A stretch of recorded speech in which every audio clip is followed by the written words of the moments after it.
actually have you talk about ducting.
when Rich is getting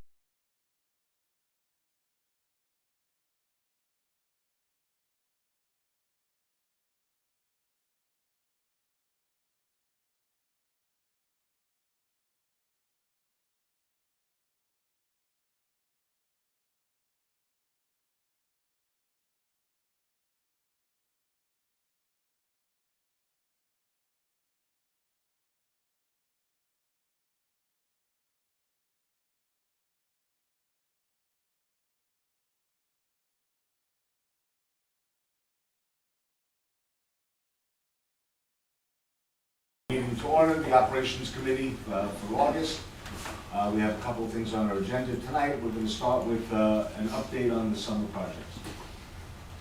I assume that's you, Mr. Wu. Yeah, so you realize we had two large projects we did this summer. We did the duct cleaning at the Wrightsville and the high school, and we did the exterior walls at the middle school. I've asked Mr. Mike Cromwell and Dan Cromwell to come in and just to go over both those projects with you, just to show you what they did.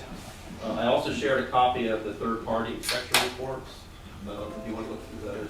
I'm going to turn it over to them. They're going to show you some images and talk to you a little bit about both projects. Be short and sweet. You feel free to ask any questions you got, right, as I go through this. Don't be afraid to interrupt You me. okay, Mr. Shelley? You want to talk? Can you hear all right? I can. Okay, I have to make sure you have those. Okay, I broke the duct cleaning. There's two projects. One was the high school and one was Wrightsville. Go ahead, Dan. So you guys did an inspection was done, and that they found, you know, a lot of dirt, and dust, and debris, and potential issues with some things in two areas. One in the Wrightsville and one at the high school. One was the gym at the high school, and it was down towards your multi-purpose room and office area is where we concentrated the work at Wrightsville.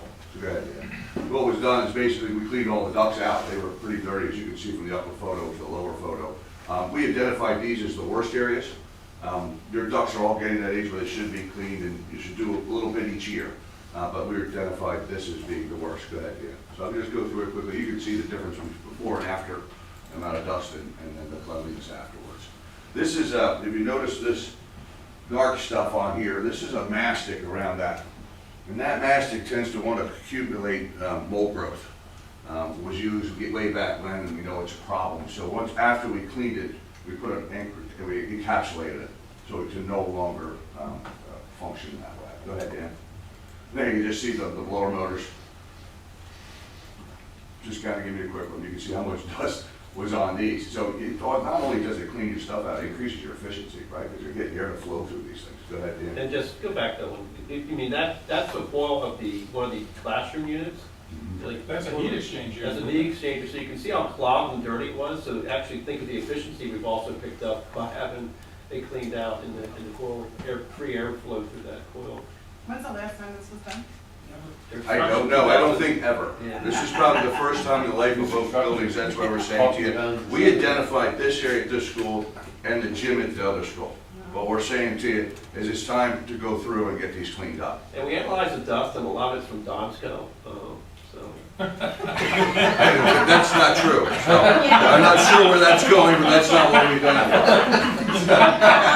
Just because you're a new board member, just to understand that, like, as you know, the board constantly, you know, decides how to spend their money. This has just never been a priority. And then with the ESSER's funding, this is one of the areas that they said, you know, improve your ventilations. That's why.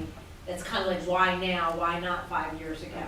So And also the ESSER funding, there's still more money available. We just found that out. I don't know if you can get any more, but I saw there was quite a bit of that money left. Go ahead, Dan. But that's it. Okay, yeah, go to the high school. We're switch presentation. questions about Wrightsville? I mean, again, it's pretty much just a cleaning process and I was actually What impressed. percentage of the building was done then, you're saying? Probably a third Yeah, of Wrightsville. of Wrightsville. Okay. I was impressed. I mean, they took apart the classroom units. I mean, they physically stripped them down, took the parts out, cleaned them, put everything back together again. It was. Now you said, I caught something, you said you encapsulated some of the, The mastics, the old mastics they used to put together, these Right, things so are, it's- they're a mold growth material. okay, so you encapsulated, did you spray just those areas or just or the entire ductwork? Everywhere that mastic it would be found in this stuff. Okay. Mike, is there anything that we can do to cut down on this type of pollution or I'm thinking of Cleaning your filters, I mean, that's really, at this point, it's really about cleaning your filters, and that's, you know, you can clean filters all the time. Yeah. But this is just, over time, you're gonna get this, no matter how diligent you are. Yeah, well, I'm not thinking of cleaning filters, I'm thinking of replacing filters. Does that affect it? Yeah, absolutely, and I think you do that quite regularly, Todd, right? Yeah. So, but it doesn't matter, you can still do that, and you can still do it diligently, but you're still gonna get this type of buildup over a 10 or 15 year. How about the quality of the filter? Does that have any bearing? Well, of course it would. That's what I'm saying. Right. Do you have any recommendations? Are we I doing the don't. right thing? Well, Todd, you'll have to tell me what you're using, we'll discuss that, we'll discuss that later on. Okay, using the- Okay. See, there is. The one thing I'll tell you about this, Todd, when we were here, that these units aren't rooftop units. Yeah. So in this school, these are expensive units to replace, very expensive, because they're built in. They're built when they build the building, so getting them out is cutting torches, getting them out in pieces. So you don't want to lose these units here. Your units are still functional, but what we did pick up is that there's the steel parts that are starting to rust. So we're recommending that at some point, you start putting coatings on these things to prolong their life. In addition, we'd recommend adding fan arrays to it instead of one scroll cage. Fan arrays are much more efficient. If one goes down, the units continue to run. It's not very expensive, but replacing this unit is extremely expensive. So it's kind of one of those, restore the unit before it goes. And I mean, I've been talking with Mike, they do like a program where they can actually come in and restore our equipment. Right. Basically, you know, go do the stuff he says, because he's absolutely right. I mean, if you were to the tour of this building, there's no way we're getting those units out. Oh, you'll get it out. You'll be taking a block out, you'll be cutting it into Take pieces. the wall out, or cut the roof out, and get them out. It'll be in a very, so what we're saying is think about a restoration on these units before it gets too late. Because once rust starts, it never sleeps. So getting to it before it really starts to go through the whole unit's key. Todd, do we need to throw a PM dollar amount on something like this so that we can get the longevity out of these units that we need to? We do clean, I mean, we do have PM come and check the motors and belts, and we change fans, we're changing filters about every 3 months. I mean, some of the ductwork you would see could be return air duct too, will be on filter return air, coming back out the classroom down the final. Maybe that's something we should be looking at. And You can put little filters over. you gotta top watch of the how much you classroom. restrict that, then you cause airflow problems and downs and Yeah, issues yeah. and stuff. I mean, Well- the building's 22 years old. I mean, it was built 2000, not older than that one. Actually, you know, we can think about that. We can think of, the duct's 22 years old. 18 years. That's to be expected, right? It's not that bad, really. And actually, when these guys are cleaning it, they, I mean, this, they really, We've seen a lot they've seen a lot Much worse. worse. I mean, we're Much much worse. newer buildings, so. Yeah, I mean, we could throw I mean, not much more. What do you want a PM? I mean, our recommendation would just be to restore the unit at this point and continue the other thirds of the school, you know, in a program a little bit each year. We could look at going to a different filter, one that has more filtration. I think we're losing MERV 8s. You could like MERV 13. Again, you know, that's, get you a gotta better- kind of balance that with airflow, right? You could get rid of a really tight one, but then you get cut down your airflow. Anything else? All right, Dan, let's go to the high school quick. So the high school, we just concentrated on the gym. That was the other, when the survey was done, this was the worst. So we concentrated on just your gym, and you kind of see the supply side of the coil, pretty clogged up and dirty. Go ahead, Dan, next. And you can just see the dirt. Go ahead, next. You can see the accumulation of dust and dirt in around the blower motors.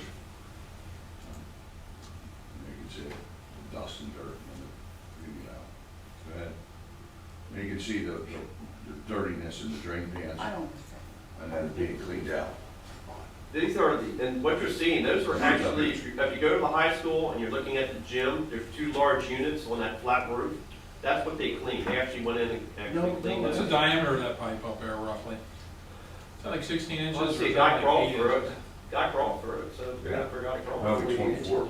Oh, is it? Okay. With the dump in the gym there, Richard, you remember in the gym, look up to the dump work? Yeah, okay. He's on top of that. Go ahead, Dan. Hey, you can just see. Go back one. You can see we did the cleaning, then we did a bunch of encapsulation on that bottom one as well from that supply duct.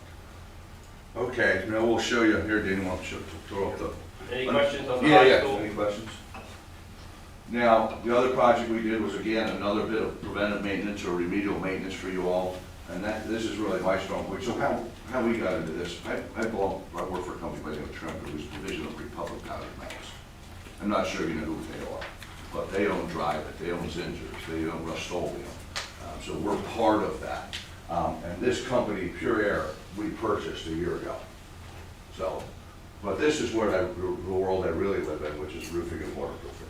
So the preventive maintenance that we did here for you is we started this process last year.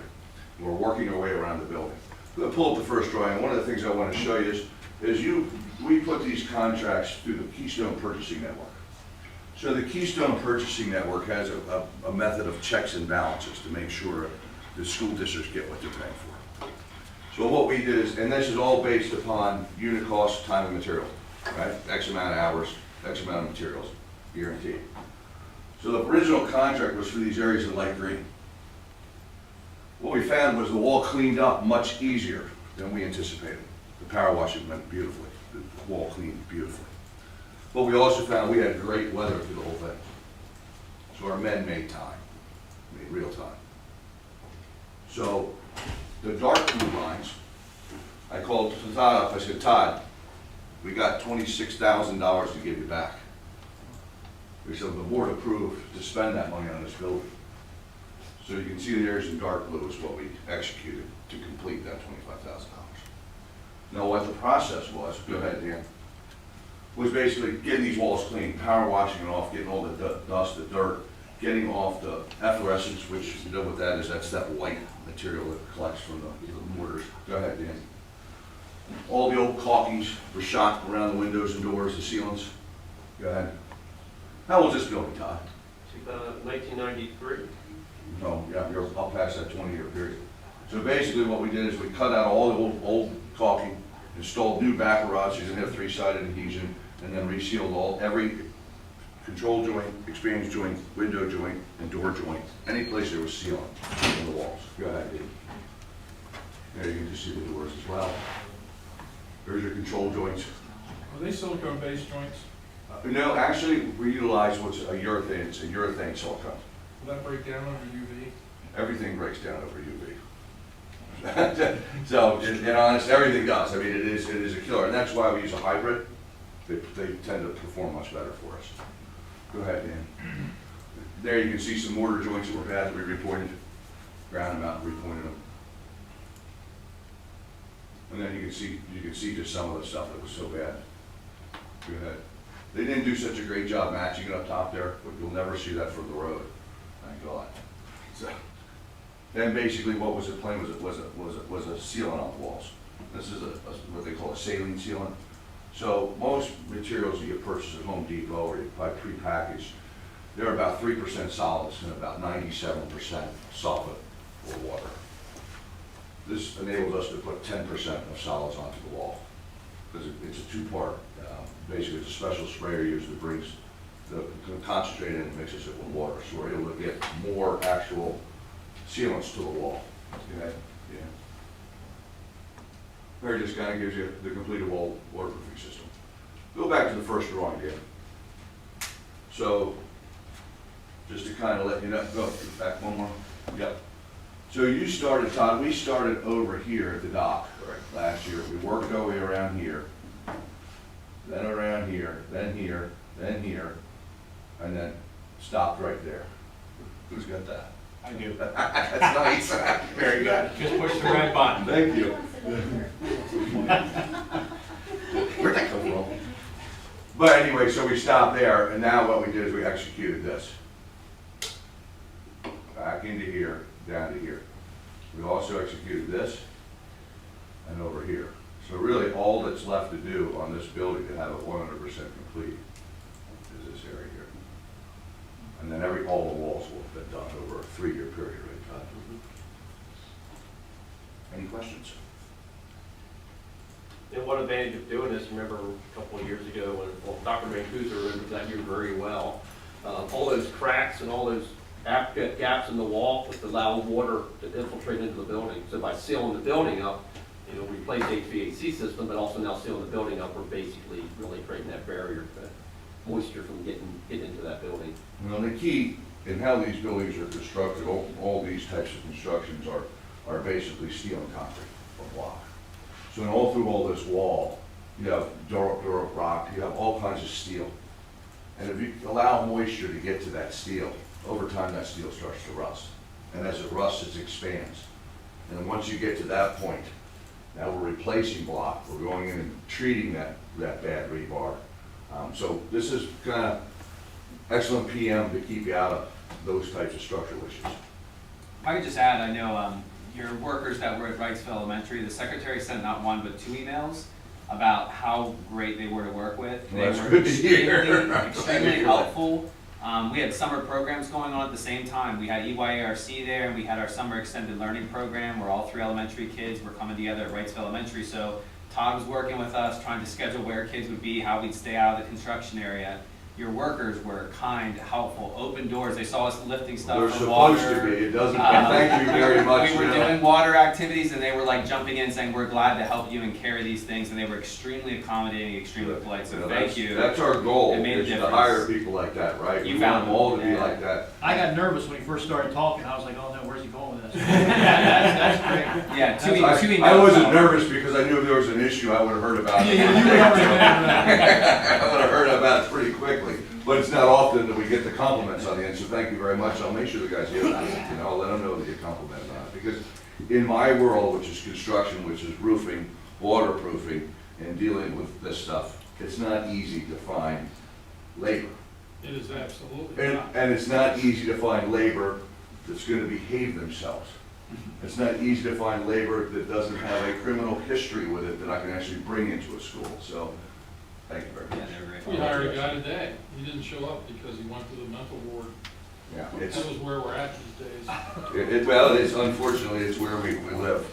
Thank you, guys, thank you very much, I appreciate it. Is there any other questions before I leave? I'll let you get on with this, okay, thank you. Thank you. Thank you. Thank you.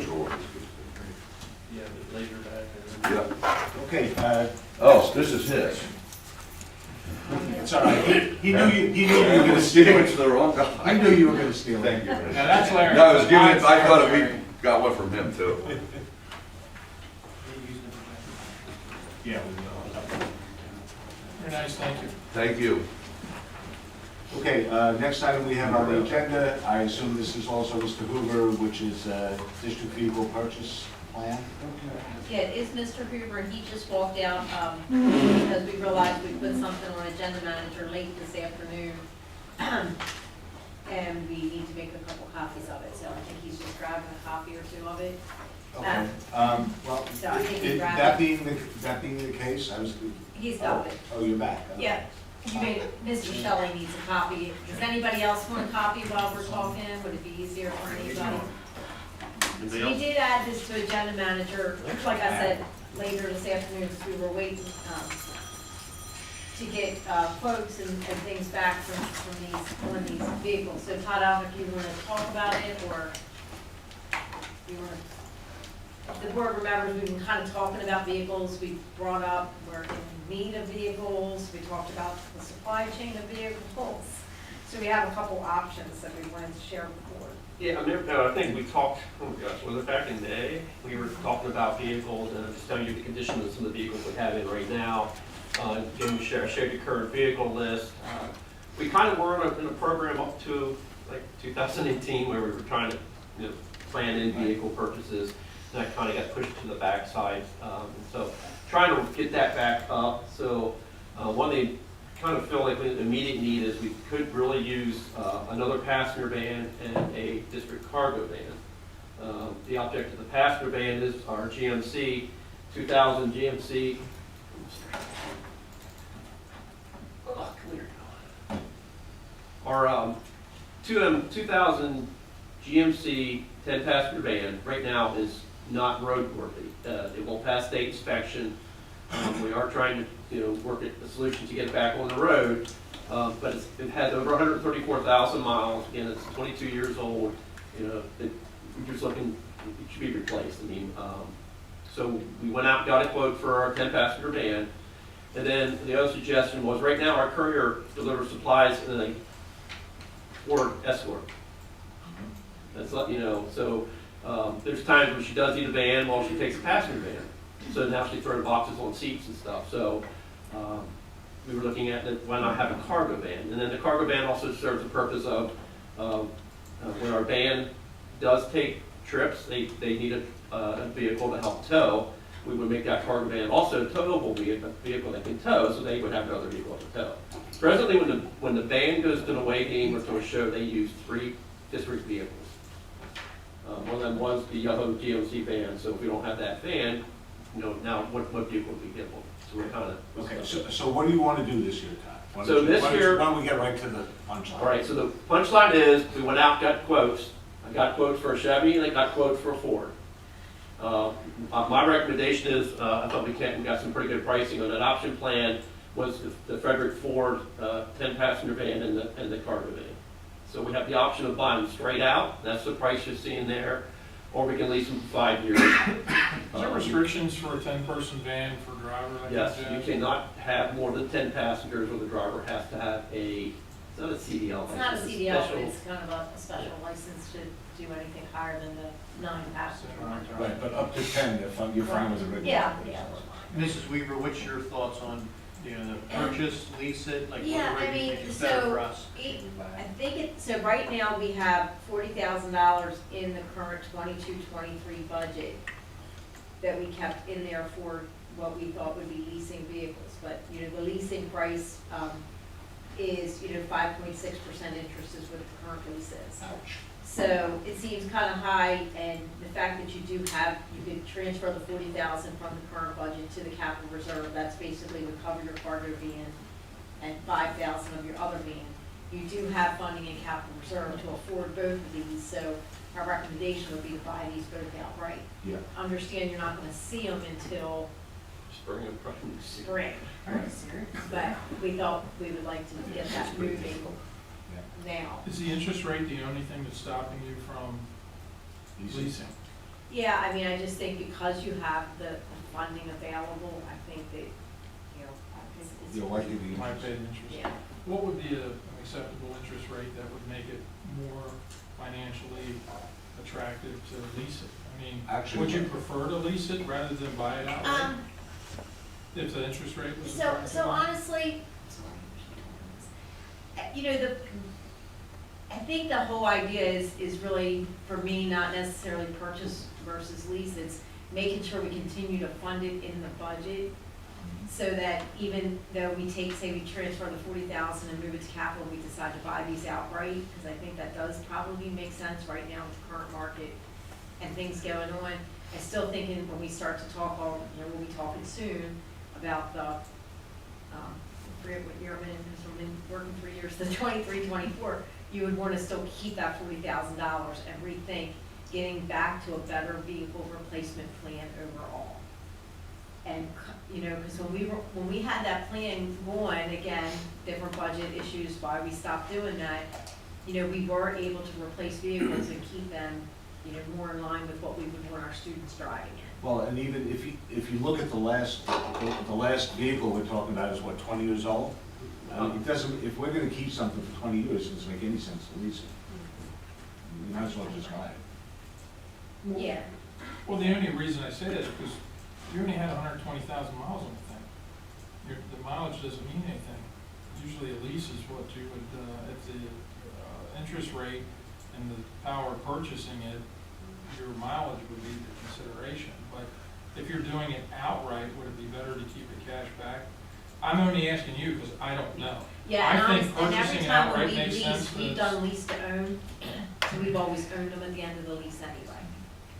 Okay, so Right, so why pay the interest? The 9-passenger van, who's gonna be able to drive that? Anybody with a driver's license? Anybody. Anybody, so the coaches, no Yeah. problem? Yeah, typically, you know, well, I mean, we get their license and we do run Right. there's kind of things, and, you know, there's people that, there's coaches who'll say absolutely not, they're just not comfortable driving that big of a vehicle, and that's fine, but usually, you know, you find one or two on every team that's willing to drive. Right, so the Yeah. coaches will be able to Yep. use it, no Mhm. problem.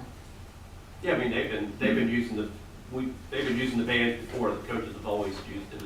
We just can't get a bigger vehicle, it'd be nice to have a small, because then you have a special license, well then, trying to find somebody that can go out and get that classification license of the paint, so.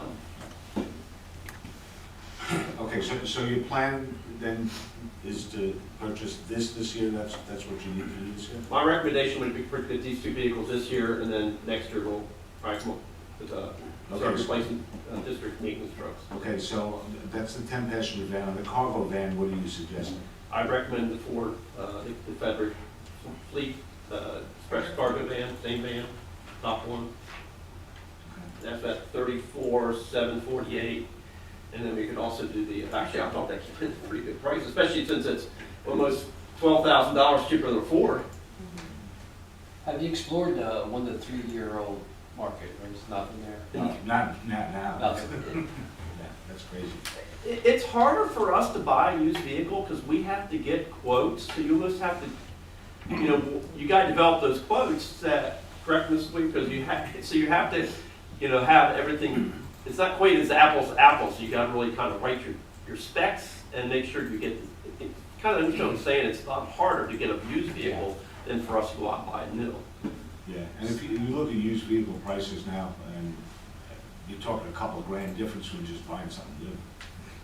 Doesn't make any sense. Are you gonna be able to get the 10-passenger van working for the school year? Yeah, I think we can.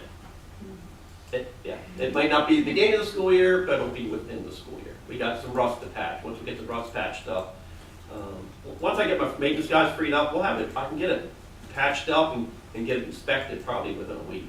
Why was the Chevy so much cheaper than the Ford? Are we not getting air conditioning? What's the story?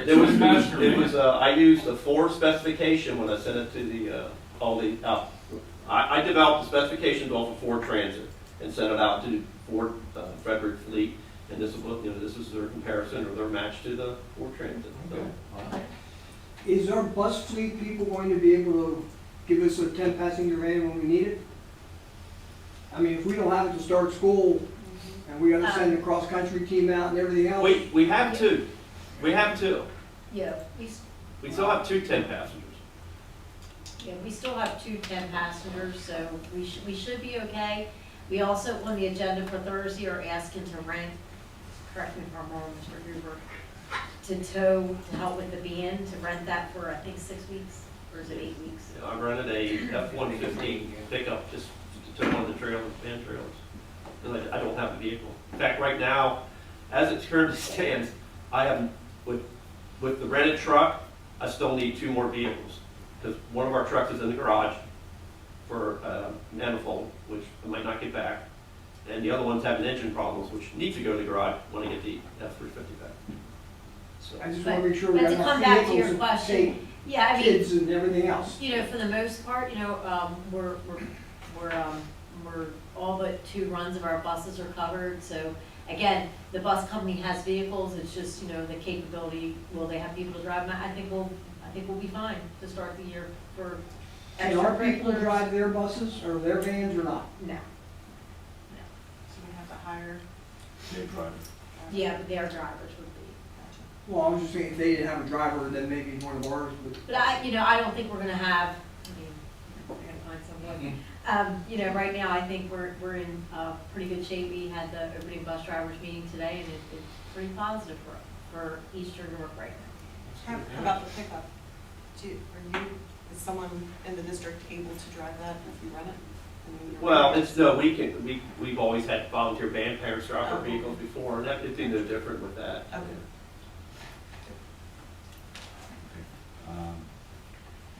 All right, so it sounds like everybody's okay with that being on the agenda for Thursday, so we'll deal with that then. Okay, thank you, Mr. Wood. Next item on our agenda is the Air Force ROTC program. Thank you, Mr. Chevrolet. Good evening, everyone. Nice to see you all back around the table again.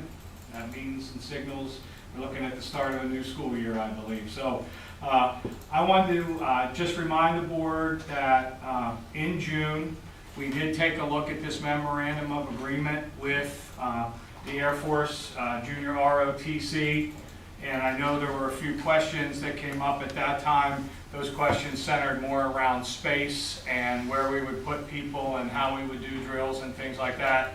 Before I jump into the other side of looking at the actual approval of instructor pieces, I wanted to see if anybody had any questions about the actual agreement itself before I moved into being more specific with the actual agreements for the senior officer and the assistant officer.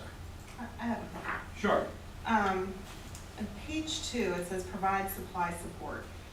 The Air Force shall issue to military property custodian appointed by the institution of Air Force uniform supplies and equipment authorized by applicable Air Force tables of allowance. The title of ownership for all property and equipment provided the institution is retained in the Air Force unless expressly transferred to the institution in writing. With that, like the custodian part also has, going down to page 10, provide military property custodian. So that means that the institution, which would be us, would have to provide a custodian to help clean up that area, correct? That's not really, when you're hearing custodian, that's really not the term Okay, as you're thinking, Okay. Stephanie. With This your is custody really, of property. okay, this is more really like somebody who's the supply officer, who okay, when they bring the uniforms in, they're gonna inventory those and keep track of those. okay. So And those instructors would do that then? typically, yes, if somebody's not available on page 10, then our high school administration would, that's who we would refer that back to do the inventory of all the things that have been given to us by the Air Force. Okay. Are we able to ask, how do we ensure the enrollment? Is that a time to do that now? 10% of 9th grade to 12th grade is a huge number, I feel, for a small school. So how would we, like, if we're doing this next year, how do we get people on board? What if we don't get 10, what if we only get 5% of the students say they're interested, what happens? That'll be a conversation with them, whether we're gonna actually run the program or not. But But the problem is that we will have to upfront hire 2 people for this coming January who can start getting the program set and talking with kids. So what we would do is we would talk with them in the spring when we would be doing scheduling, and prior to that, when they would be on board. Would we be able to talk now to the students and say, you know, who would be interested in this program? That's a good question. I guess Before that we would bring be these guys on, I mean, maybe we'll get 20%, I don't know, but what if we get 3 or 4% that are really interested, and we bring these guys on, what happens? Well, at the end of the year, if we don't have that, we could terminate this based on. But we had already, We would have paying already guys. that invested, yes. I'm wondering if we could. We're not, with the part that will solidify this, number one, is on Friday, I have to send this to their division chief, Alan. They are holding a spot for us. And I had a conversation with him that, hey, in June, we talked about this, July, we didn't have a board meeting in August, so I had to send him communication that we're still planning to do a program.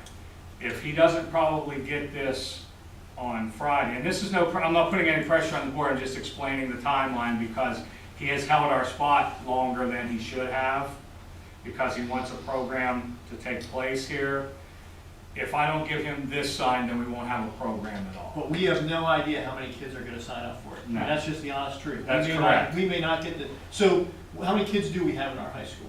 What's our? We're about 700, give or take. So a we few need kids. about We need 70. Now, the other conversation that we had is because the middle school is close by, we could do the dual program that we talked about, that if 8th graders were interested in timing-wise works out, they could walk up and be part of the program as well.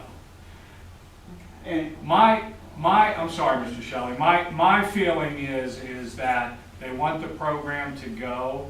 If we're not at 10%, I think they may still give it a go and see what happens for that year, and if it doesn't, then it may be that at the end of that year, we can terminate at the end of the year as well as they can. So it's really a 1 year-by-year commitment for the program. But it's like any program implementation, it's gonna take us a little bit of time to introduce it, get kids interested, and then get it off the ground and running. Is it, oh, yeah, I'll jump in. I have Mr. Shelley next. Yeah, when the gentleman was here explaining this thing, it seemed like last week, but it wasn't, it was a little while ago.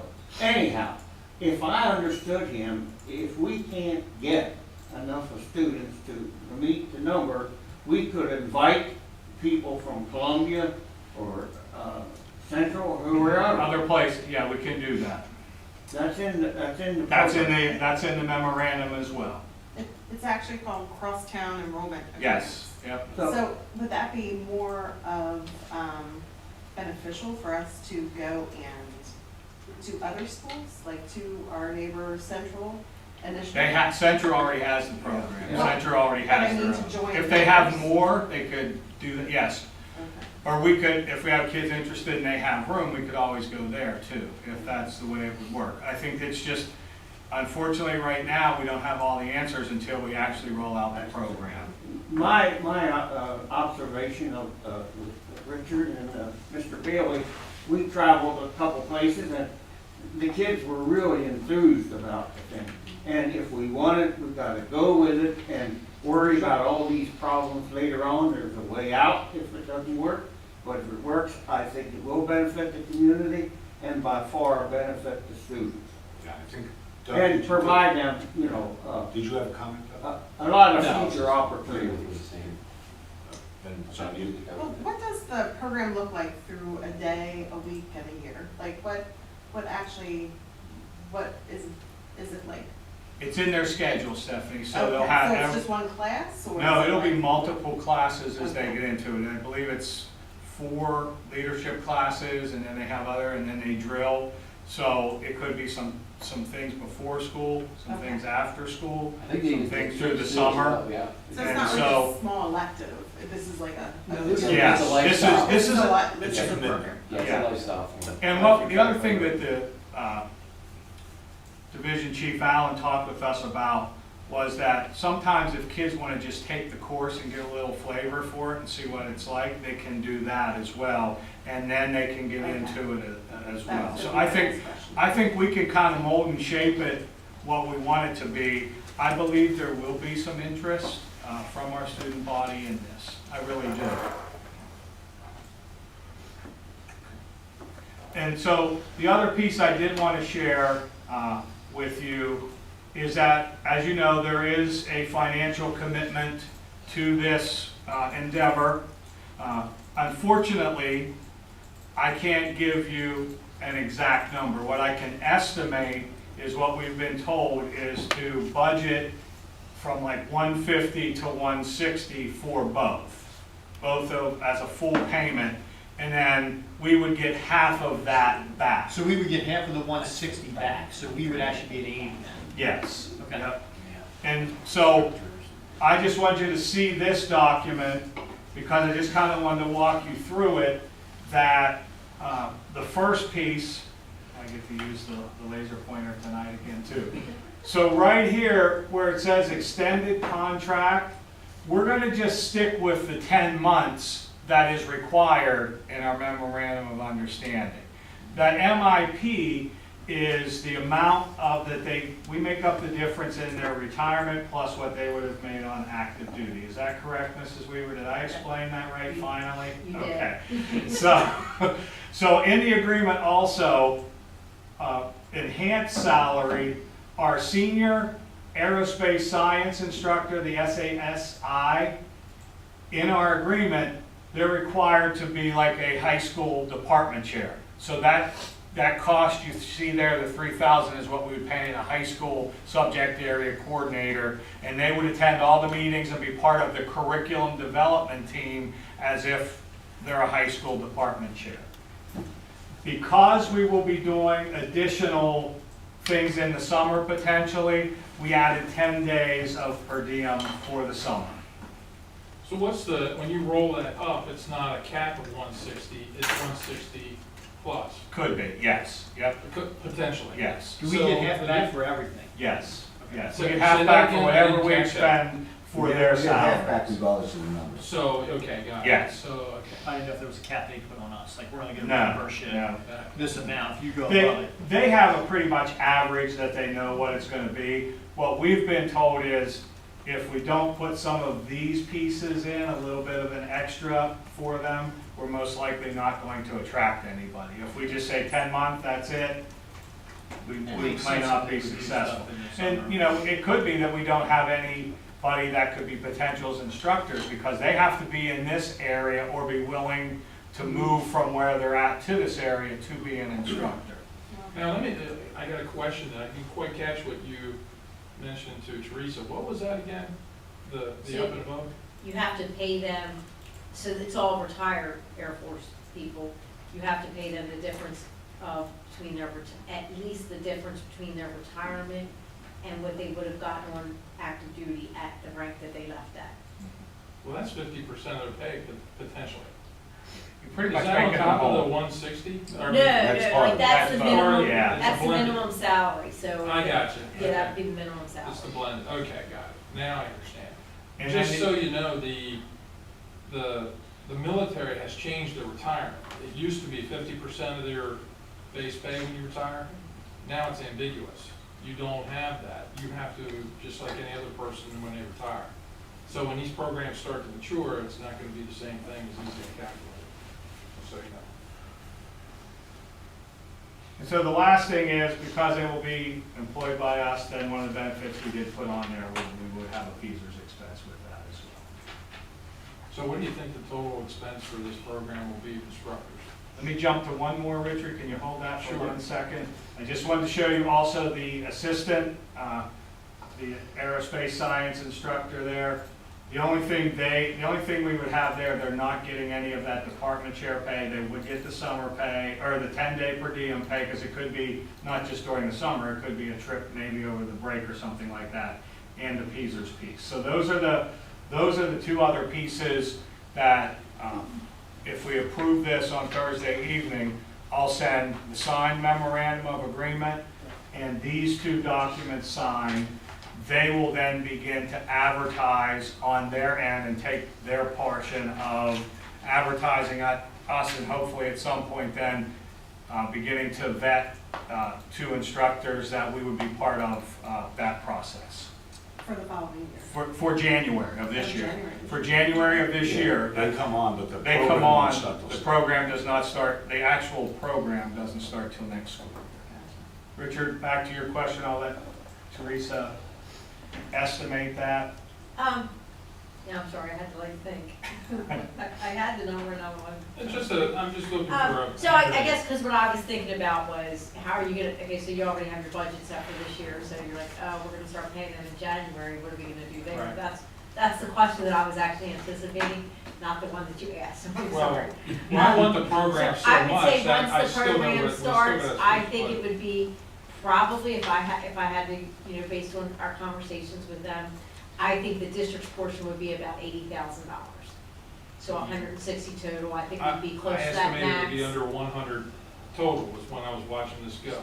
I mean, I think to get instructors in this area, we're definitely gonna be paying more than maybe what you hear of instructors in other areas. The Just real, cost of living kind of thing. the question that I really would like somebody to answer for me is how hard was it to get an instructor at Central? Because when I spoke to him, he was recruited by Air Force Command in Europe, and he left that teaching position, and I don't know how long it took them to replace an instructor. He was there. So what I'll say, again, based on, you know, the limited meeting that I had with the Air Force, and Dr. Mancuso can certainly correct me, is Central was doing what we're willing to do, pay some of that extra money, allow them to be in Peaser's, those kind of things.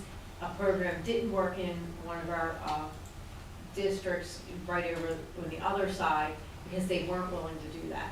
They were like, oh, no, strictly 10 months, and that program, you know, it Didn't failed. get out of the chute. Right, so, you know, you have to be willing to kind of do those little extras because these, you know, But men there's and when, women, this is gonna be their real job now, you know, they're retiring after 20 years in that service. So we're basically following Central's game plan. Yeah, I think we're right, so trying to again, make how it, hard was it to replace that guy that went to, Central Command in Europe? yeah. Do you remember? I- Did you yeah. talk to anybody? No, I didn't really have any of those conversations. Again, I think if he was, you know, if you put some of those extra money there, the people are gonna wanna come. Okay. That's the piece he stressed the most of us, is that if you have a few little extra incentives, that would bring people typically to your program. In Dallas, has had their program for years. Aren't they Marines? Yeah, They're I don't know too much about their program, but my gut tells me as long as that program's been in, that they're definitely doing all of the additional. bells and Additional, oh, I'm whistles. sure they are. Yeah, we were over there twice, I think, talking with the guy, nice guy. Okay, so the plan is to have this on the agenda for Thursday, for us to act on, and everybody okay with that? Anybody have any issues? Okay, then we'll deal with that on Thursday. Very good. Next item on the agenda is the district safety and security plan. Okay, I'll be trying to scroll and move this at the same time. At our last meeting in May, right after Uvalde had taken place, we actually had Mr. McGlynn coming in and having his school safety and security report with us as all this was unfolding, and school violence had come to the forefront, unfortunately, again, to be discussed. We went into executive session. We talked about some of our security practices and policies and procedures.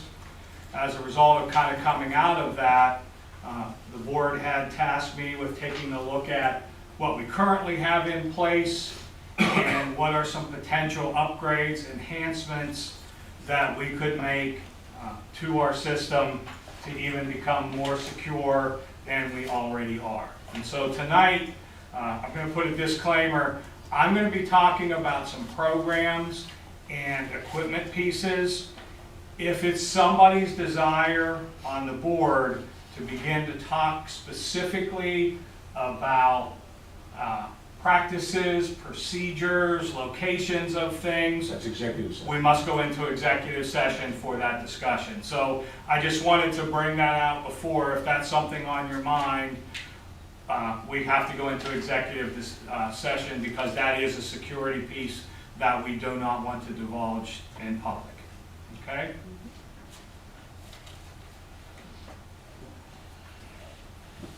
So in looking at this, I took a layered approach as if school safety should be. As I talked with you about school safety, I believe that there are actually two sides to that, and a lot of the people that I spoke with are local law enforcement and other people that I know in school security.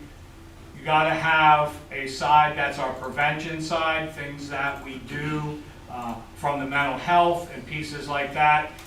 Because if you read a lot of the literature that's out there about school violence and profiles and characteristics, there were sometimes pieces that there were some mental health with that accompanied, and it went uncovered and unrecognized. So one of the pieces that I plan to share with you this evening are things that we do on that prevention side. The other side of the conversation I plan to have with you this evening is on the actual physical security part and mitigation part of things that we use as barriers, preventative measures to our school security. So in looking at kind of an agenda here, I will talk with you first on the left side about pieces with our mental health practices, our school climate, how we try to do that, because a lot of information out there deals with kids belonging and finding a place within school and the school climate that supports that. The threat assessment and reporting process that we have in place, and lastly, the Safe to Say program that we're going to expand from 6 to 12 into K-5. On the other side, the protection and mitigation side of that, For your definition purposes, when I'm talking about protection and mitigation, they're kind of interchangeable. And so the terms refer to a set of measures that together can reduce the safety risk that threats pose to an environment. So when we're talking about that, we're talking about starting out before, or we're talking about our school perimeter, and then moving into our entrances, then actually into our buildings and the security measures that are in place that support that. So one of the things I just wanted to share with the board, first off, is that our June administrative retreat focused solely on school safety.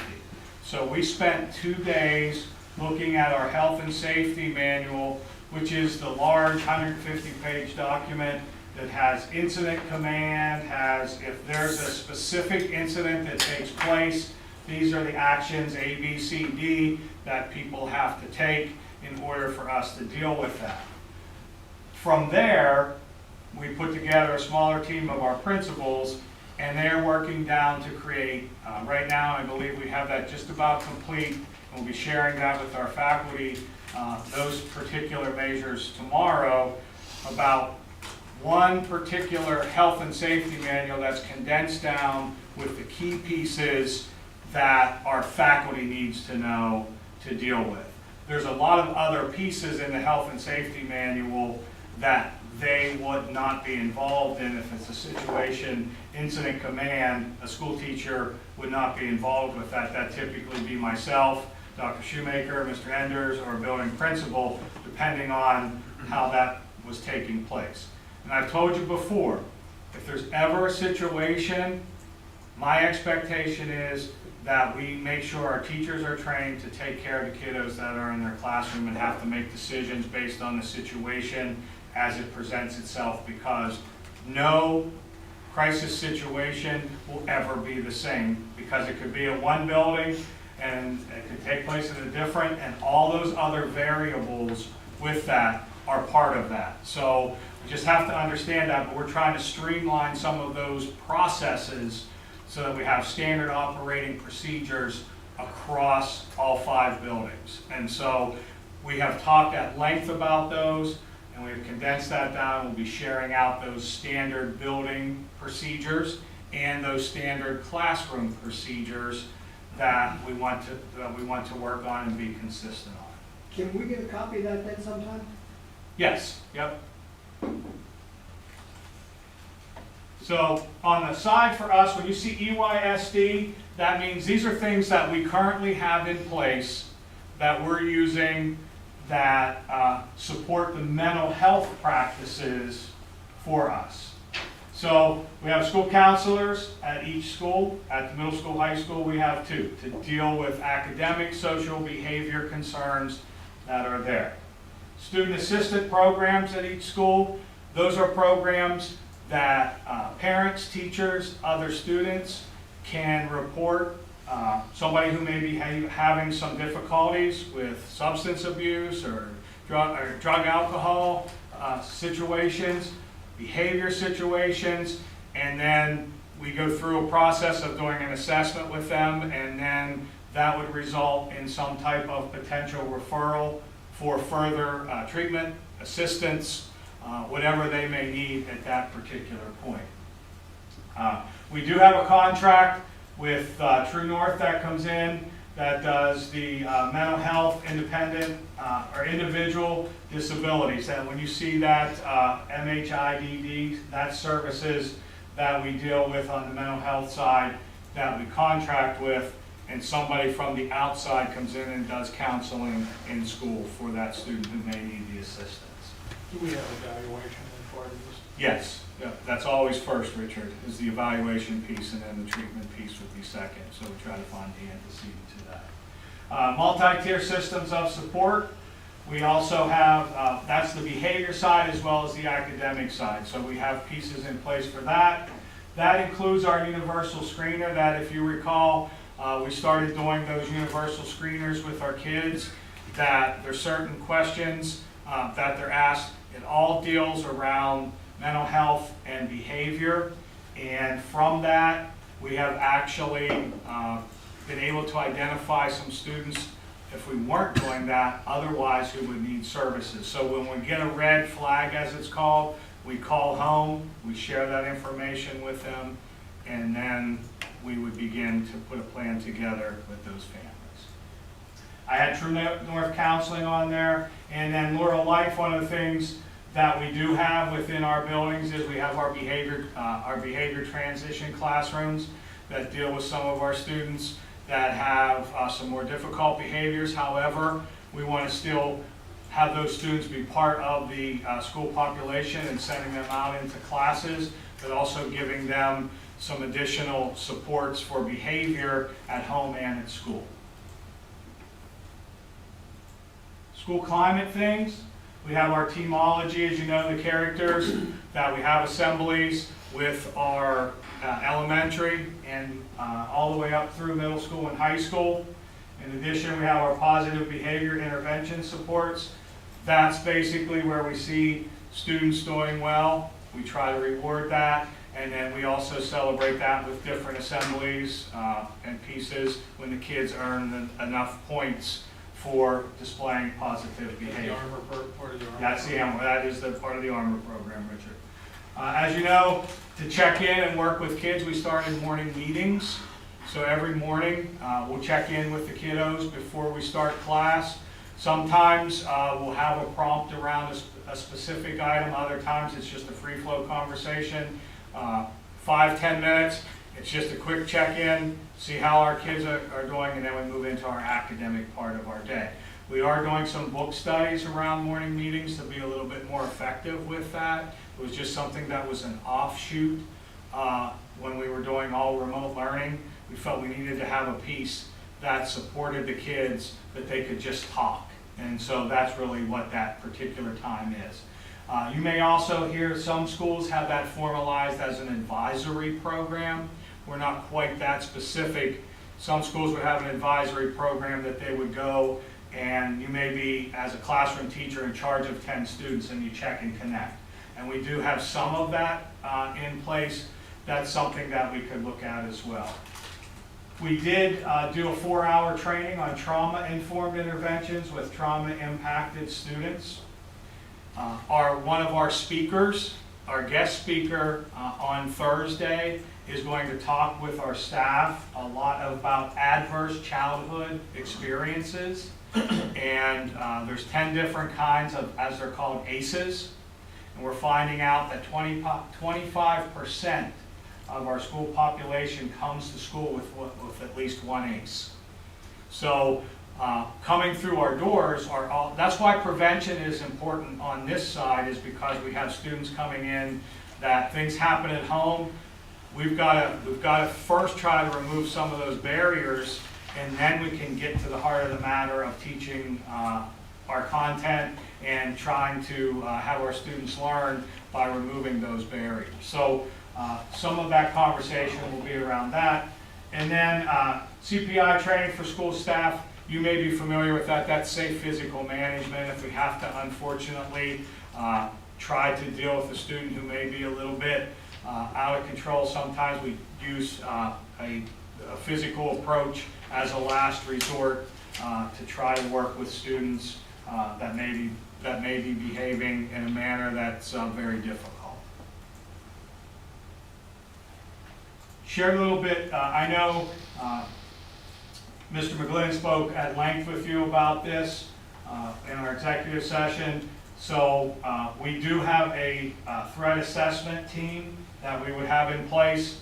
So if we have a student who may be in crisis at one school, we'd get a phone call, we would take that crisis team and we would begin to work with that child and try to figure out what's going on, and then do we have a risk, do we not have a risk. Sometimes if we have a threat, we send our school psychologist directly to that student and we'll do a risk assessment right there on the spot. Sometimes if it's a student who may be threatening to harm themselves, we'll have a school counselor do that assessment right away. So a lot of times there are things happening on this side, on the mental health side, that we have to deal with on the spot and make decisions to provide a service immediately to a child in crisis. And so that makes up that team. We're looking at expanding that team a little bit more as well. As you know, we brought on a second school psychologist to support some of these needs as well. And lastly, we're looking at safe to say something school reporting. If you recall, this is the tip line that we use for grades 6 through 12. I believe Mr. McGlynn had shared with you that I think we had 41 calls to that hotline last year. Sometimes those result in an administrator following up with a concern. Sometimes those result in a mental health check where somebody is sent from York Dispatch to the home to deal with that. On the K through 5 side, we were using the Safe Schools that we had online. However, we want to make that consistent, so we're going to roll that out K through 5 and have that same tip reporting, but it needs to look a little bit different at the elementary level, so our principals are putting that training together for our parents and students in a tutorial that will share that out with them, so then we'll be across the board. So right now in elementary, parent could pick up the phone and call our Safe to Say hotline because that's on the website.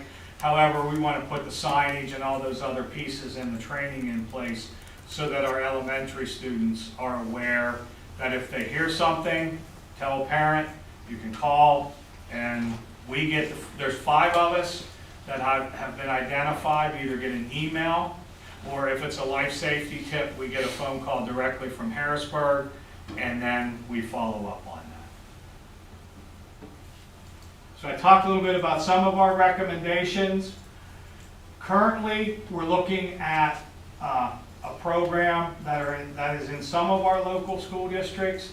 It's called Mental Health First Aid Training.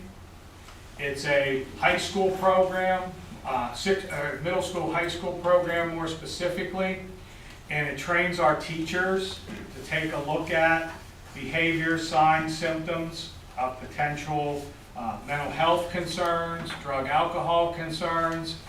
We're also exploring and looking at, there is a student side to this where we could be doing training with our students as well. They wouldn't be counselors or anything, but they would be trained in the idea of taking a look at that. So we're in the exploration phase of looking at this. Last spring I spent some time with it. I actually put a grant together and put that and submitted that. However, the state has pulled those grants away because we all got the state money for everybody this year. So that's something that we will be taking a look at. Administrative team-wise, we have some more things that we want to look at on the mental health side. So we're going to sit down and look at some programs. So let me stop there. Are there any questions that you have on what we're doing on the mental health prevention side of things? The other thing that I didn't put on here is yesterday I received an email that True North can expand some of the counseling services that they have, and we have students sometimes, probably Keith and Doug could speak to, I won't put them on the spot, but we're backlogged sometimes because they don't have the personnel too. So we're looking at, can we expand some of that and use some of this grant money to bring those services in and use it for that as well. Okay? I thought, can we get a copy of the survey that you're running, the Pde Survey you're going to give to the kids? Yep. Yep, we plan on doing that at the Pde School Climate with students. You can also do that with teachers, and you can also do that with parents, and we plan on doing that with all of those stakeholders. Yeah, I'd like to see copies of that survey. How often? 3 times a year? Is it 3 times a year? It's at least 2. It's 2 to 3. Yeah. So that we can get a baseline and then have an end of the year or middle of the year where we're at. Okay? That'll help our administrators. If there's some things going on with school climate, we can take a look at what are some ways that we can continue to influence that. So now moving to the physical security side, I'm going to talk with you a little bit about equipment, technology, and design features of the building, and I have more recommendations on this side than I did on the mental health side, because we're just exploring that. So what I talked briefly about this is that we want to maintain a welcoming environment. So in looking at that, one of the things that we do need to take a look at is the landscaping that we have. A lot of school design, like you used to put a big tree in front of a window and things like that. That doesn't occur anymore because we have windows numbered. People need to be able to see in a situation. And so the landscaping is really low-level type landscaping anymore around schools. Some have gone away to just not having that at all, then you don't have to maintain it and worry about it. Gee, no dead trees. And so, as I said, what we try to look at is what's our perimeter. Obviously, we can't put a fence around every school entrance and those types of things because we do want to have a welcoming environment. So, as you move into our buildings, we have vestibules, double entries, minimal glass classrooms, those type of things. So then that leads me into what do we already have in place from the physical equipment and technology side. Well, obviously we have our surveillance cameras. We're working very hard to upgrade those. We did do an upgrade, correct, Todd, to Wrightsville? Correct. And those cameras are magnificent from resolution compared to what we currently have. So that will be something that we would like to take a look at in the future. Electronic access to buildings via card readers. So that's our fob system that we have in place that you fob in to get into the doors or into the building. I know that we had some discussion, and I'll bring that up as we look at enhancements. Dr. Mancuso? Yes, Mr. Chevalier. Is it necessarily appropriate that we be discussing this? Because I had Chris review this and said it was okay.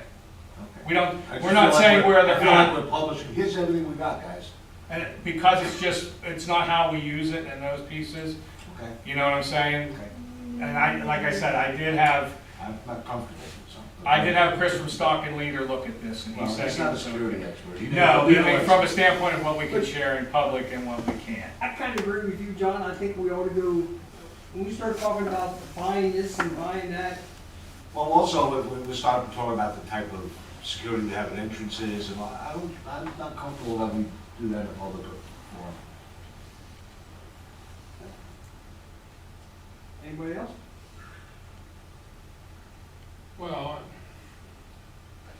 We're not I don't identifying, think, we're not identifying actually saying where it locations. is, and I don't think we're at the level of Saying the detail. main entrances have double control on, why would we publish that? Well, when you walk in the door, you know that. I mean, that's something that we do that's have, we do standard tell our stuff when you walk families. in. You know what I mean? Okay, hey, no call, I'm just, No, I'm not it disagreeing feels, with it you. feels a little weird to me to be. Okay. Like I said, I'm not telling you where they are and where they're not. Yeah. This is just Okay. the pieces. Okay. Well, to be clear, I'm not anti-security, you do know that. Oh, Oh, yeah, oh, yeah. So, No, you just want to share it with everybody. If it's easier, can we just go into executive session to go over this and just turn the camera off and? Well, but well, I don't think everything's as necessary as this executive session that we're gonna be looking down through here, I don't think. I think though, Jason, the more I think of this, people out there might want to know, okay, what are we doing? And we're saying, okay, this is what we are doing. Yeah. When we go to specifics, if we're going to spend any money anywhere, maybe that's when we could. And I kept that general too. The public wants to know financial and security, it's a couple of top thoughts. Yeah, how much is it And going to cost? security is Right. above the financial side. Yeah. And I think that this kind of thing, I think the public needs to hear from a generic standpoint that What we we're are doing. very active, we're moving towards things, money's being allocated to increase and enhance things, and training is going forthcoming. This is ongoing. I think this covers it nicely, in my opinion. I don't think we're giving detail. That's my thought. I'm not gonna go over this, as you know, we purchased a subscription to Navigate Prepared. That's a cloud-based technology that we would use that documents all of our emergency preparedness plans has all of our plans in there. And the nice feature with this is that it can be accessed by law enforcement. So they could log in because it's cloud-based, and they could actually see our plans and things. We also, from home, we could give access to people to our cameras as well, if there's ever anything like that. And we were planning to use this as part of our fire drills as well. So, security improvements, one of the things that you had asked me to take a look at was adding additional armed school security guards, be that as an SRO or as a school security officer. The average I've come up with in talking with local law enforcement, I did meet with and speak with both of our police chiefs and the incoming one at Lower Windsor, as well as Dwayne from M Protective. They felt this number of approximately $85,000 per guard was a fairly good number based on them working in the market. As you know, our SRO is through Lower Windsor, an active officer. I did have a conversation with Chief Pollock about potentially entering in to see if Pelham might be interested in looking at an SRO. And so I'm waiting to hear back from Chief Pollock on that issue. And so one of the things that we could look at, and I think this is going to be up to the board to decide, because this will be a budgeted item as we would move forward in the future. If you want one for every building, I'll give you an approximate cost with that.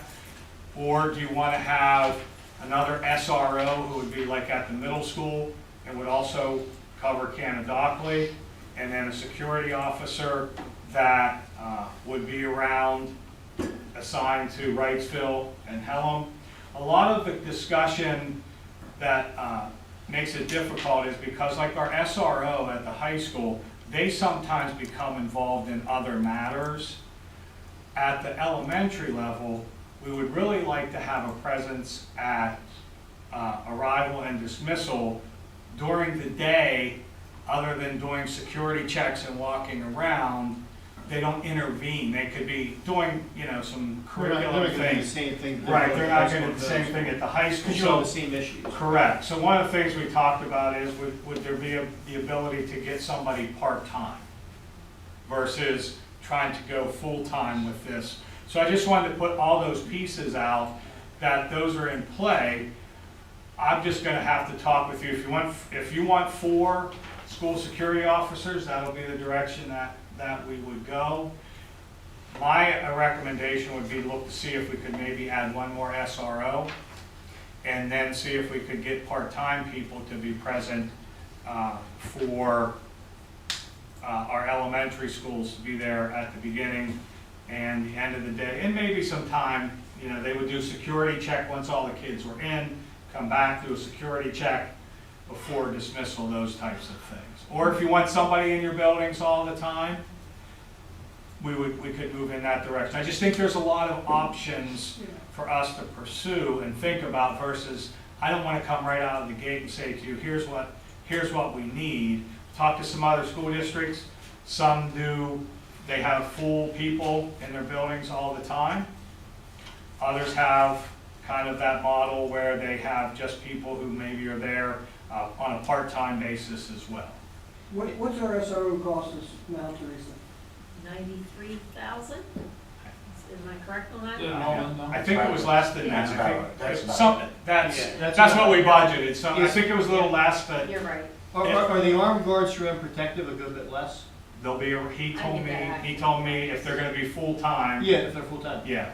Remember, we all less or about the same. About 85 is what he told me full time. Hey, that's almost. Remember now, So remember if we were paying full freight for our SRO, Oh. we'd be at about $130,000 because Okay. we only pay 75% because when we're not in school, he works active duty for Lower Windsor and goes back on duty.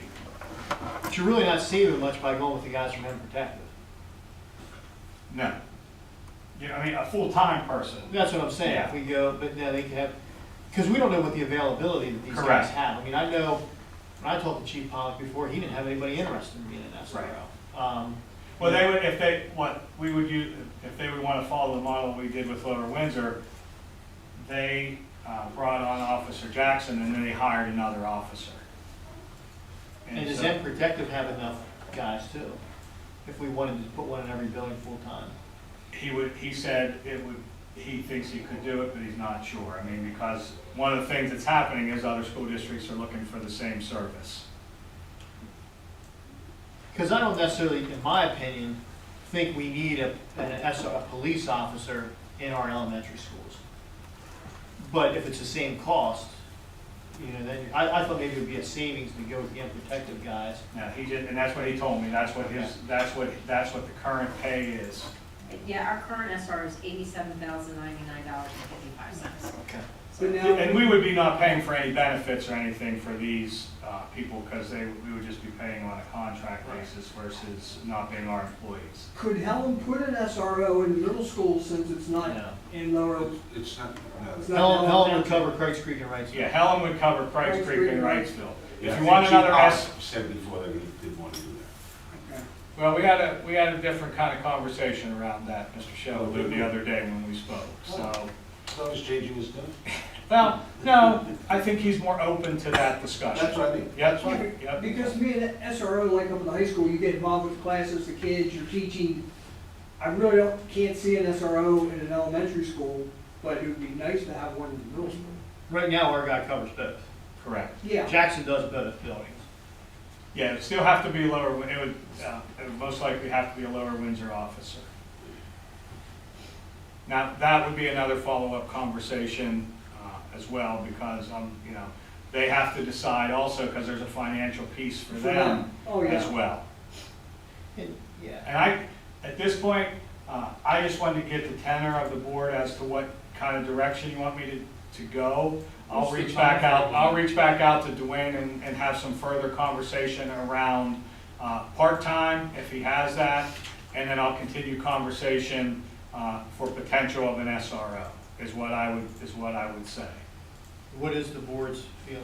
Well, what's the timeline on your conversation and what are we looking at for, I mean, is this something that we're gonna do? School starts next week? This is not a budgeted item. Right.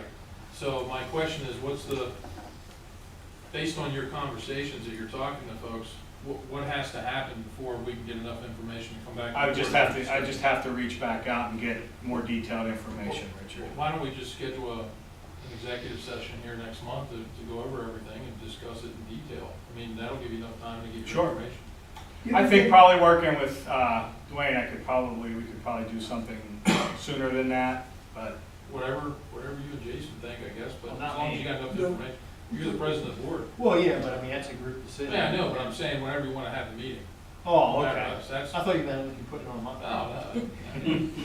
I know it's not in the budget, did we not get a school safety grant from the state? I'm going to go, give me a second. Oh, okay, sorry about that. Give me one, that's okay. I have it kind of all that mapped out financially. And the last piece the other piece I wanted you to see is our standard response protocol, as you know, and we share this with our families. We use escape, enhance, and engage. Some of you may be familiar with the run, hide, fight. Obviously, we teach escape first because if there's a clear path to getting away from the situation, that's what we want to do.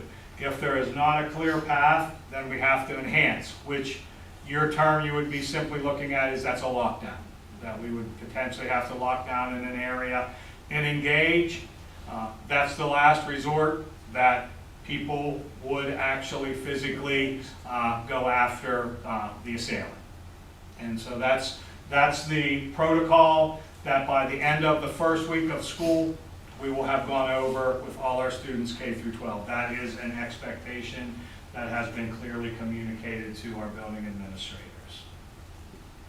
I, for one, wouldn't be too quick to do away with providing the same or better protection for our elementary students. Now, why, just look what happened in the past. who was attacked and you know, they have no defense. And I really think that it's more than just dealing with the kids, it's the parents as well. And if you get that cooperation at the beginning, it's gonna carry through. So you know, tonight's the first I've heard about how you're done. I think we need to look at that real hard, because I think we need to look at the elementaries maybe even harder. I don't disagree, Mr. Shelley. I'll go after whatever direction we need to support that. Yeah, well, I don't know if you're getting direction here tonight or we're just talking. I'll make the direction myself, and we'll take care Well, of it. I As think, far as I think I know what the appetite is for that. Well, I didn't hear any support for elementary, and I just think that's totally wrong. No, Well, I- Mr. no, Shelley, that's not true. No. I fully agree. What's not true? Only one person made a comment about that. I mean, I think everybody is on board. Well, if I misspoke, I misspoke, but I don't remember. The only thing, that. Mr. Shelley, that I was saying is, I'm for an armed guard. I'm just saying maybe it doesn't have to be like a Pelham Township police officer Right. or Lower Windsor. It could be an protective guy that has a gun. That's the only thing that I was saying. Maybe you don't need a police officer. You could have a security guard. And, with a gun. school security officers go through the same SRO training as well. And if somebody has a gun, what protection does the other person have? He has to have a gun. Sure. Yeah, that's what, yeah. Yeah, they would be It armed. won't work. They would be armed. Yeah, that's what I meant. Yeah. We're all in agreement. Yes, I'm definitely agreeing with you 100%. Well, you're saying we didn't think we needed one of them. No, I said a police officer. The protective guys, the security guard would have a gun. Mhm. They'd be licensed. Yeah. The only question on the table, Mr. Shelley, is do we want to approach it with a police officer? Or do we want to hire a school security guard That has a gun. that has a gun, that's armed? Yeah, and that's what he's getting the prices on both, and I was just trying to see. Right. And the next step is to have that discussion in executive session. Yes. And so I just put you there, these are our drills that we do, fire drills once a month, we do, 2 times we do our lockdown drills, bus evac, natural disaster, we're required by the state for suicide prevention and bullying prevention training. We have, as you know, been collaborating with our local first responders. We did actually do a tabletop exercise about an active shooter at the high school. We plan to continue that relationship. And as well as we did the Stop the Bleed training this past spring, and we purchased all the classroom kits, so there's one of those kits in every single classroom. We got a $17,500 grant to do that, and then we purchased for the offices bigger bags that had more kits as well, more of a trauma unit.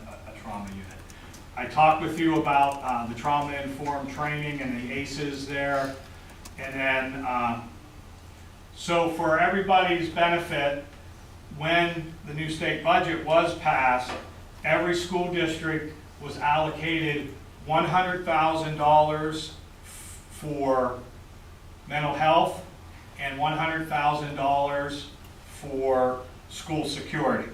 In addition, we picked up another $74,000 because it was based on the formula of your average daily membership. So that drove out to $137,487 per grant. We have until, this is what burns me a little bit, is we were told it was released August 1st, we have till August 31st to put an application in for the grant.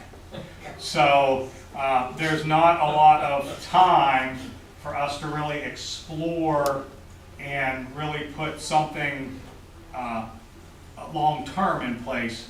So I'm looking at some pieces that would be a one-time expenditure versus a long-term piece to use this money.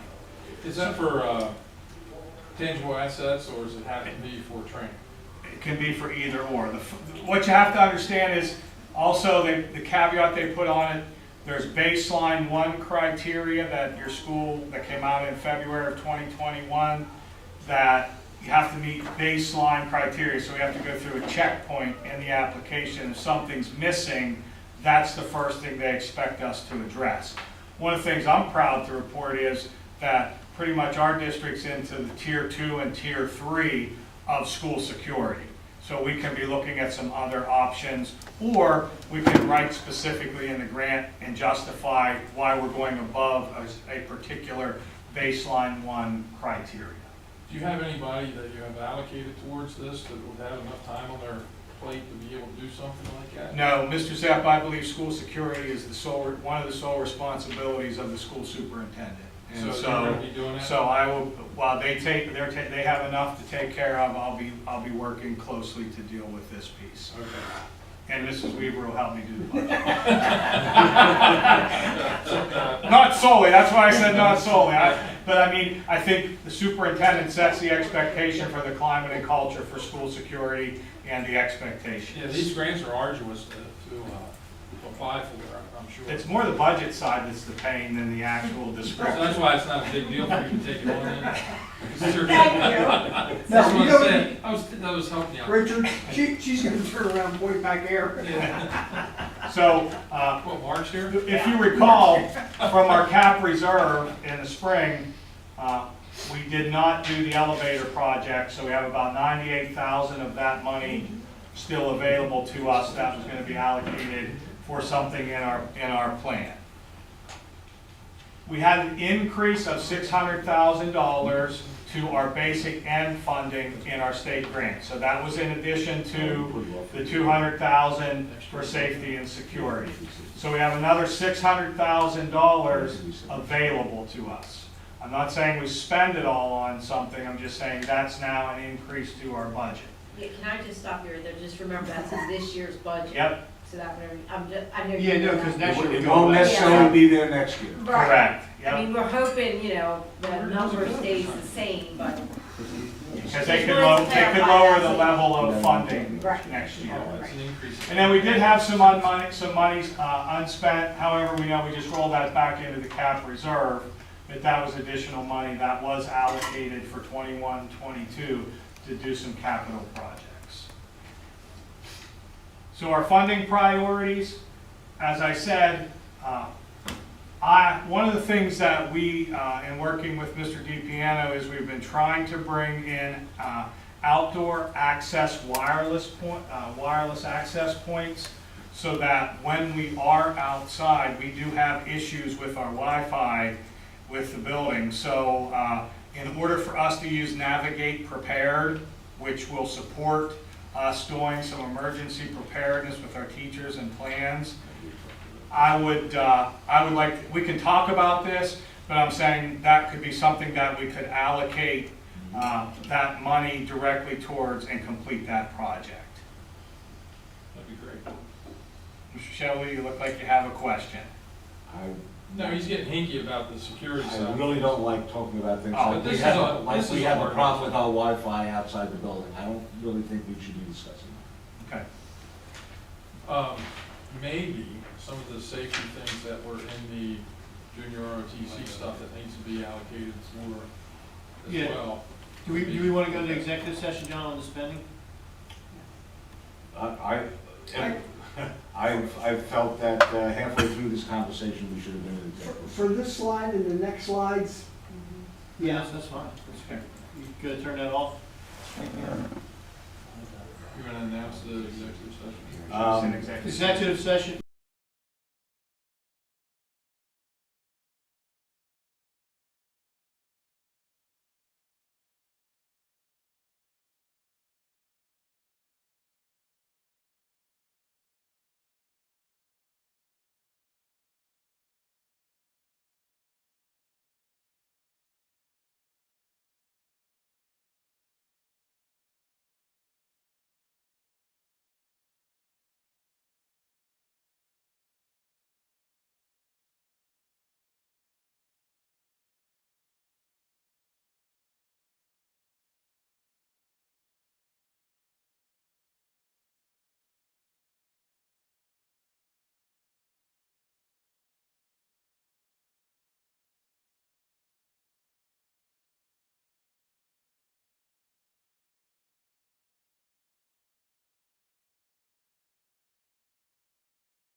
who support that.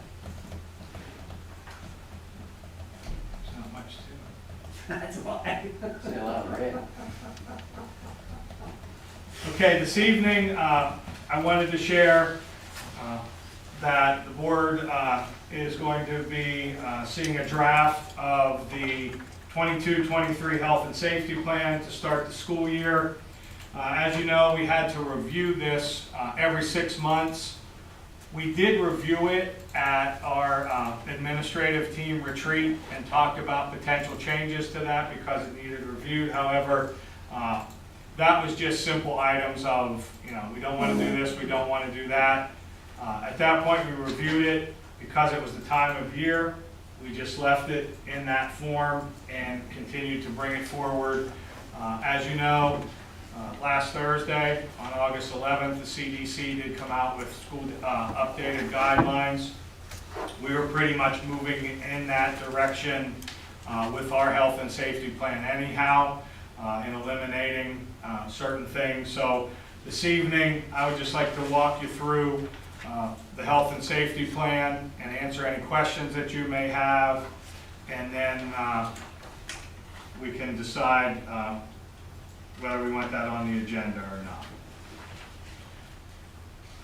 So I did move some wording around. I did take the paragraph, as you see, struck out there. It says the intention of the Eastern New York to remain open. I moved that up to the top there because we were open for business all last school year. It's still our intention to remain in-person learning for next school year. Then I did take out the health and safety plan and just put Eastern New York School District will review.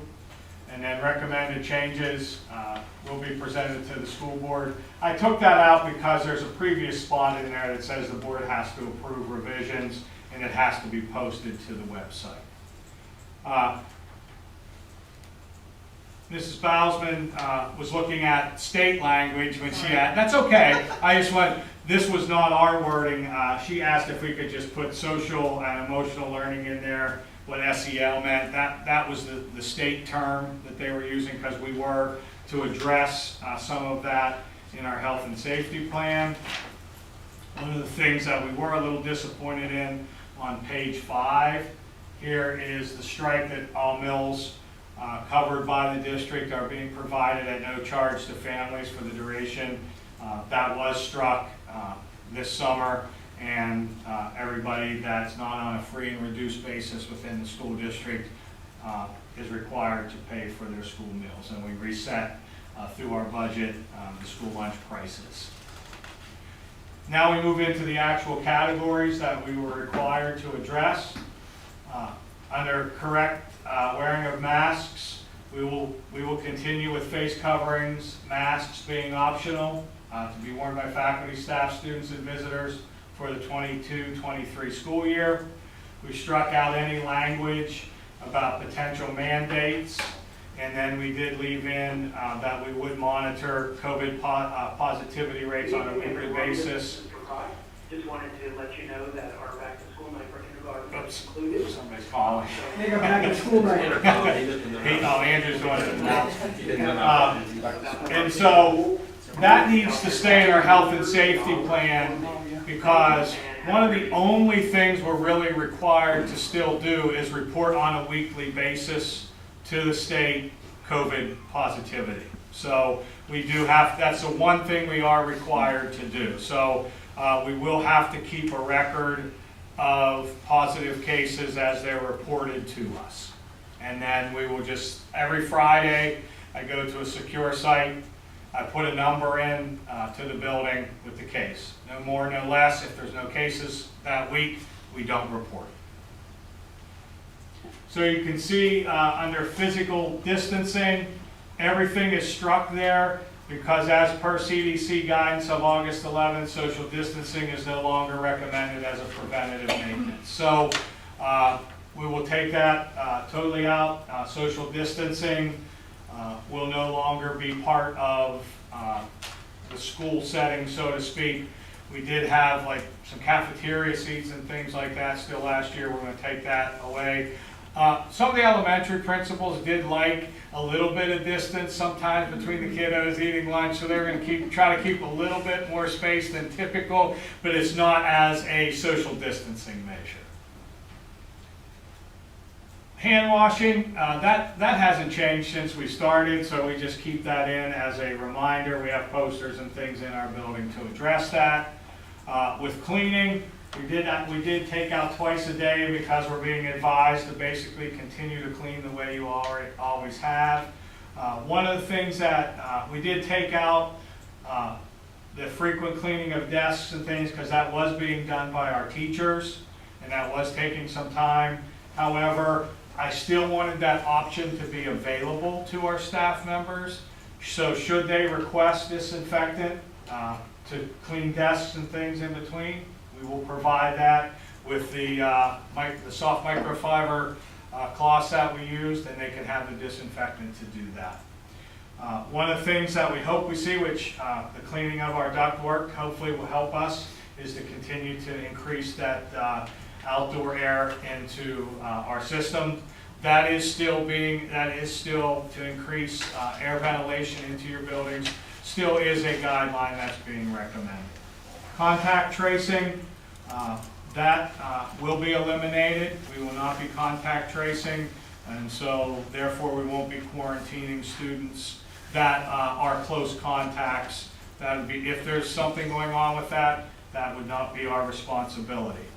What I do want to bring to your attention is that we still will be requiring that individuals who do test positive to COVID to isolate for the 5 days and then return for the other 5 days wearing a mask. That still is the recommendation by the CDC.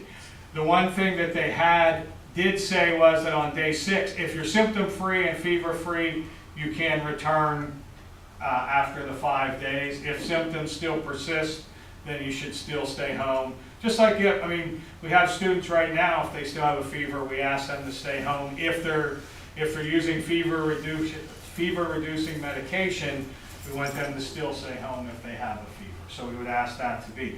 The CDC has not fully aligned this guidance, because I have read also that I think it's on day 6 you could test. If it's negative, you have to then test again on day 8, and then you could return without a mask.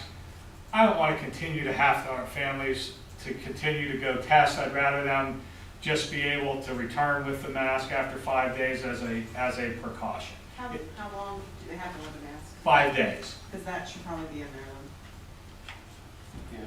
Yeah, after 6 days on. Yeah. Provided they wear a face covering for the last 5 Oh, that was, okay, day 6, provided they wear a face covering. And we'll For 5 days. update that for 5 days, from day 6 to day 10. Do we provide any testing here to schools, like the? No, we do not do any testing here at school. Okay. We decided, when this all began, Doug, we weren't going to do the test to say protocol. If families wanted to test, that would be their choice, and there were locations for them to do that. Obviously, if symptoms develop, just like anything else, we staff students to be tested and remain in quarantine until the test results are received. Because we already do have people in, testing protocols from the summer. So if they're a staff member, we're waiting until we get that negative result, and then they can come back to work. We will continue, as recommended, to have that isolation quarantine location that we've designated in all our buildings. That won't go away. So if we have a child who may have symptoms, we'll put them in that space, get their parents, get them contacted, and get them home. That will not change. We are doing, on page 8, diagnostic and screening testing. We are not going to require the symptom screener every morning by our families. We're going to take that away. We do have the link there that's live, should the family need symptoms or a location to go testing. They can go to the Pde the DOH website, and that will give them the information. The same thing about vaccinations. And the other pieces dealing with our high-risk population, those pieces have been in place last year, and we would continue with our high-risk students as well. And then still coordinate with anything with school nurses and state and local health officials.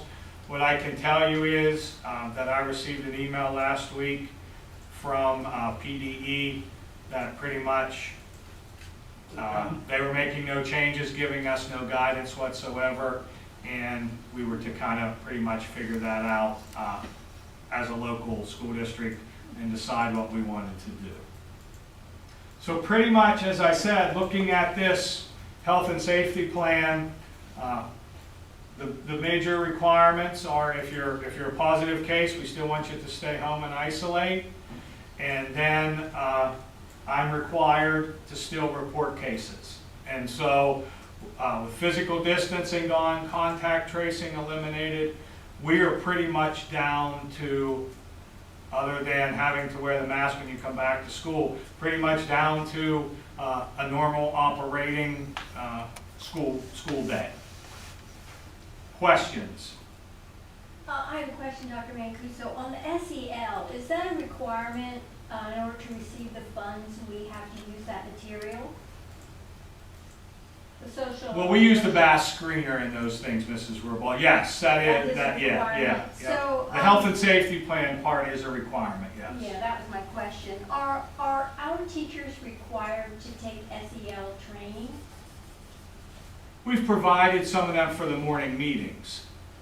But is it optional, or are they required to take? We have them do that. We have them It's all do that, required. yeah, for the morning meetings.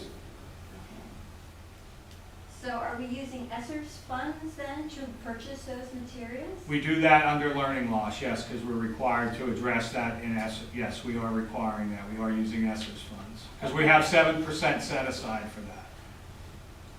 I'm just curious what kind of material, what kind of curriculum is being, are we teaching our children using any of the SEL curriculum? That's what morning meetings are. Is It's it not really- possible for me to see some of that? Yeah, we can share that with you. Okay, I'm just curious Mhm. because, you know, that's a controversial curriculum. It's not, it's more of the students get a prompt and they talk about that prompt. I know, and it's harmless in the elementary grades, but when you get to the high school grades, then the topics get a little more dicey. So, And most certainly, and sometimes, I think it's sometimes important to have conversations around those topics once in a while too. I'm just curious, We'll share with you what you request. Yeah, I appreciate it, because we don't want to, as a school, usurp the place of a parent, who should be, you know. We work in partnership. We want to work in partnership with our families. Okay, that sounds good. Thank you. Will you see that I get that, or how do I go about? We'll get that, we'll share that material with you. Okay, thank you. You're welcome. What's the guideline on buses this year? They wear masks on No, buses? that was taken away, just Todd, did, last, in the spring. I don't care a bus, so. I haven't been out of the house. So, one of the things I would ask is, if there's not heartburn with this plan, because school starts on Monday, I would like to communicate out to our families as soon as possible. If the board is okay with me communicating this prior to the vote, if you want me to wait till Thursday to the vote to approve it, I will do that. If not, I can create a clean copy with the new change that we need to have on there about the return with the mask, and share that out with our families. Does anybody have concern with that? I think you should share it with families pending approval of the board. That's how, Mr. Shelley, I will phrase that. Okay, I believe that's all I had this evening. There is one further item on there for middle school, Eastern York Middle School Library furniture. Yeah, so, middle school library, and since we have Dr. Shoemaker here, maybe he might wanna, maybe give background on what this came about, but I think, you know, all I would really have to say about it is, so we do have a quote, it's from CoStarz, it's $11,991.50, and it's to redo areas in the middle school library, and their PTSO is going to pay for all of these items. Oh, they're gonna fund the whole thing? Yeah. One of the things the PTSO wanted to do was to, we were reimagining what our media center would look like. So we got a full quote for all the furniture that would go in there, because a lot of the tables in there are falling apart and the chairs aren't that comfortable. So the PTSO has money set aside, and with COVID and everything, it kind of got put to the wayside, but they're gonna get flexible desks and seatings for the one side of the media center. That's what they can purchase for that, so, but that's what they would like to purchase for the media center. So that the computer science classroom will have the desks that are interchangeable chairs and everything that are a little bit more comfortable than what they have now. So the board just needs to approve them to do that? Just need to approve to actually approve the Tanner quote, the board will pay for it, and they'll reimburse us. Okay. Any questions on that? I was gonna add that to Thursday. Okay. Since we're looking at, are we ever gonna put the high school library back? When we, Cause I've been we're answering gonna by a have, couple well, parents. the problem is, we don't have Place in the this. band. Yes, because we've outgrown the The current band room. band room that we have. And we don't have any other space for that. We do want to use it as a media center, because there's a lot of curriculum things we think we should do, but because of the space issue, we've got to still keep it there. Where was the band? That we have? Down on the bottom floor, right from the cafeteria, I don't know, Todd, do you remember how big that space is? Not very big. Is it No, 1,000 square feet? I don't have the square feet. Okay. It's not, I mean, it wasn't much bigger than this room No, right here, it not doesn't seem like. It's not a big space, and That's we're what we- dealing with 50, 60 students with big equipment. 12 kids in the band? Yeah. Is it grown? Oh, yeah. Yeah. Mhm.